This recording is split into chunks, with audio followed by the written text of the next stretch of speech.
హర్ష్ రోషన్ శ్రీదేవి జంటగా రూపొందిన తాజా చిత్రం బ్యాండ్ మేళం. ఈ చిత్రానికి సతీష్ జవాజీ దర్శకుడు. ఇప్పటికే చిత్రీకరణ పూర్తి చేసుకున్న ఈ మూవీ మార్చి 26న ప్రేక్షకుల ముందుకు రానుంది.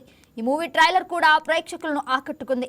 ముఖ్యంగా యువతను ఆకట్టుకునే అంశాలతో పాటు కుటుంబ భావోద్వేగాలను జోడించి సినిమా తీర్చిదిద్దినట్లు కనిపిస్తుంది. బ్యాండ్ మేళం చిత్ర ప్రమోషన్లో భాగంగా మూవీ టీం విజయవాడలో సందడి చేసింది. వినోదం, భావోద్వేగాల మేళవించిన చిత్రంగా బ్యాండ్ మేళం సినిమా తెరకెక్కించామని నిర్మాత కోన వెంకట్ తెలిపారు. కొత్త దర్శకులకు, నటీనటులకు ప్రోత్సహిస్తారంటున్న కోన వెంకట్తో మా correspondent Bindu face to face. Band Melam movie రాబోతుంది.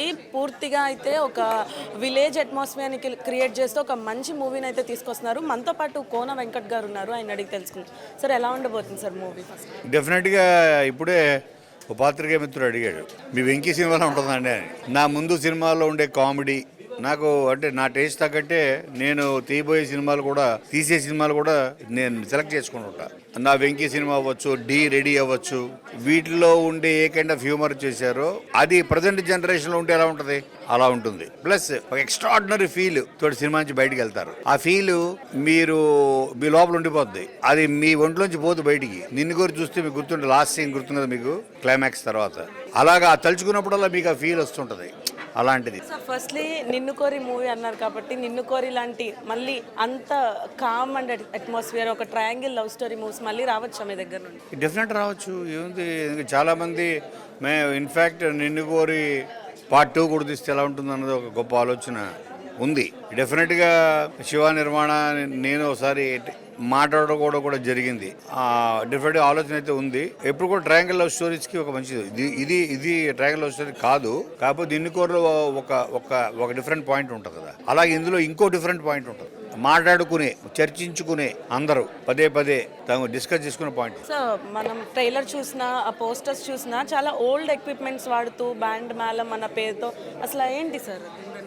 కాదు, ఇప్పుడు ఇది మెలోడికా, అది ఓల్డ్ కాదు, అది గిటారు, అది ఓల్డ్. సో తబలా, అవతల ట్రంపెట్, ఇది ఒక చెప్పే కదా రూరల్ బ్యాండ్. మీరు వాళ్ళు చూస్తే ఒక సాంగ్ తోటి ఓవర్ నైట్ వైరల్ అయిపోతున్నారు. ఇప్పుడు రాము రాథోడ్ ఉన్నాడు, రాను బొంబాయికి రాను.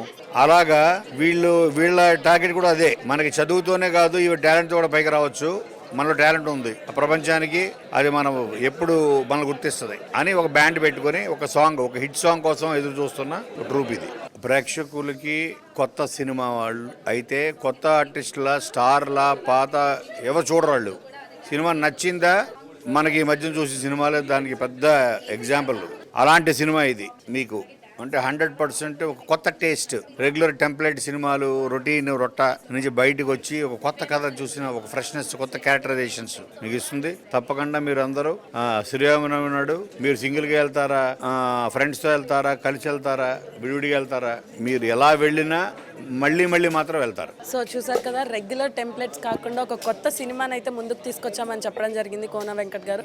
అదేవిధంగా నిన్ను కోరి 2 కూడా ప్లాన్ చేస్తే బాగుంటుందని ఆయనకు కూడా అనిపించింది అంటున్నారు. సో ప్రేక్షకులు మోస్ట్లీ నిన్ను కోరి 2 కోసం కూడా ఎదురు చూస్తున్నారు. అదేవిధంగా 26వ తారీఖున రిలీజ్ అవ్వబోయే బ్యాండ్ మేళం సినిమాని అందరినీ ఆదరించాలని కూడా కోరుతున్నారు. ఇది ఇక్కడ పరిస్థితి. వీడియో జర్నలిస్ట్ విశ్వనాథ్తో బిందు, వైకే న్యూస్, విజయవాడ.